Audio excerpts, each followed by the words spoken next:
పిఠాపురంలో నకిలీ నెయ్యి కలకలం సృష్టిస్తోంది. మాధవనగర్లోని ఓ ఇంట్లో నకిలీ నెయ్యిని రెవెన్యూ అధికారులు గుర్తించారు.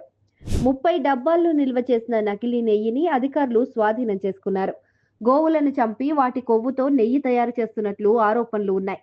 ముఖ్యంగా కార్తీక మాసంలో ఎక్కువ సంఖ్యలో గోవులు చనిపోతున్నాయని, అందుకు కారణం వాటిని చంపి ఇలా నెయ్యి తయారు చేయడమేనని అంటున్నారు. అధికారులకు ఎన్నిసార్లు చెప్పినా పట్టించుకోలేదని హిందూ ధార్మిక నేతలు ఫైర్ అయ్యారు. ఇప్పటికైనా దీనిపైన డిప్యూటీ సీఎం పవన్ కళ్యాణ్ స్పందించాలని కోరారు. సమాచారం వచ్చిన మేర మేము ఉన్నతాధికారులందరికీ కూడా ఫోన్ చేస్తే నిమ్మకు నీరెత్తుగా మాకు సంబంధం లేదని చెప్పి ఒక అధికారి, మరొక అధికారి మాకు సంబంధం లేదంటే మీరు ఎంత దారుణంగా డబ్బులు మీ చేతికి చిక్కించుకుని మీ నెలమావులకు కక్కుర్తూ పడి ప్రజల యొక్క ఆరోగ్యాలతో చెలగాడుతున్నారని చెప్పి క్లియర్ గా తెలుస్తుంది. ఇవన్నీ కూడా మరి మా ఎక్కడైతే ముఖ్యమైన హోటల్స్ ఉన్నాయో అన్నింటినీ కూడా ఉపయోగిస్తున్నారు. అలాగే ప్రముఖ దేవాలయాలు ఏదైతే ఉన్నాయో, ఎందుకంటే మేము గతంలో కూడా ఇదే ఏరియాలో పని అయిన ఆయన ఇంటికాడ కూడా గతంలో ఇదే పట్టుకోవడం జరిగింది. ఇదంతా కూడా పెద్ద మాఫియా, దీని అంతా కూడా అణచివేయని చెప్పి ఉన్నతాధికారులు కూడా చెప్పినా కూడా పిఠాపురం కేంద్రం అయింది. కల్తీ పశుమాంసాలతో చేసిన కల్తీ నెయ్య పిఠాపురం కేంద్రం అయిపోయింది. ఎంత దారుణమైన భారీ ఎత్తున టిన్నులతో, భారీ ఎత్తున మిషన్లతో ఇక్కడ తయారు చేస్తున్నారు. అలాగే వాటి బాటిల్ కూడా పెట్టి మరి అమ్ముతున్నారు. మరి అధికారులకి నెలకి మామూలు వెళ్ళిపోతున్నాయి కాబట్టి వాళ్ళకి నెమ్మది నీరెట్టుగా మాకు సంబంధం లేదని చెప్పి పక్క జారిపోతున్నారు. డిప్యూటీ సీఎం పవన్ కళ్యాణ్ గారు ప్రాతినిధ్యం వహిస్తున్న ప్రదేశంలోనే ఇలాగ ఉందంటే, ఇలాగే వీళ్ళు కాసులు కక్కుర్తుపడుతున్నారంటే ఎక్కడ జరుగుతుంది న్యాయం?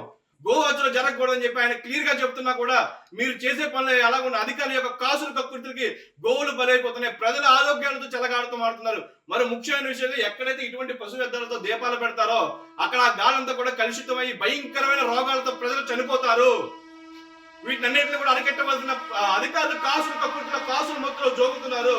ఇంతమంది అధికారులకు ఫోన్ చేసినా కూడా ఒక్కరు కూడా స్పందించకపోవడం అనేది, చివరికి మీరే వచ్చి ఇక్కడ తలుపులు ఓపెన్ చేసి విఆర్ఓ గారి సమక్షంలో తలుపులు ఓపెన్ చేసి చూస్తున్నట్లయితే భారీ ఎత్తున పశు వ్యర్థాలతో తయారు చేసిన గొడ్డు కొవ్వు కనిపించడం జరిగింది. కాబట్టి అధికారులు ఇప్పుడు పిఠాపురంలో జరుగుతున్న ఈ మాఫియాని అడిగడతారా, లేకపోతే కాసులు కక్కుర్తుతో మీరు ప్రజల ప్రాణాలతో చెలగాటమాడతారని చెప్పి. ఎందుకంటే హిందువుల యొక్క మనోభావాలు తీవ్రంగా దెబ్బతింటున్నాయి. హిందువుల యొక్క మనోభావాలు ఎంత దారుణంగా మీరు దెబ్బతీస్తున్నారంటే ప్రతి పుణ్యక్షేత్రం దగ్గర కూడా వీటినే అమ్ముతున్నారు. ఈ యొక్క కల్తీ నెయ్యి నమ్మి ఈ యొక్క పశు మాంస ఆవు ఎందుకంటే హిందువులకు అత్యంత పవిత్రమైంది.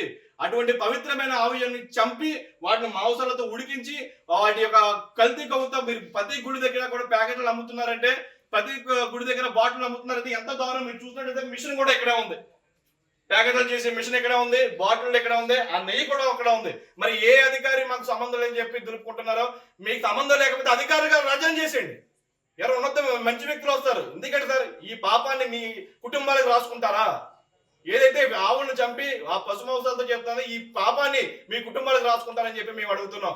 మేమేమో ప్రాణాలకు తెగించి గోవులను చంపకూడదు, గోహత్యలని చేయకూడదు. పిఠాపురం మహాపుణ్యక్షేత్రం, మహాశివుడు కుంతిమాధవుడు అలాగే శ్రీపాదవుడు కూడా ఉన్న ప్రముఖ పుణ్యక్షేత్రంలో నిత్యం కూడా గోవధులు. ముద్ది రోజుల కన్నా కార్తీక మాసంలో ఎక్కువ ఆవులను చంపుతారు.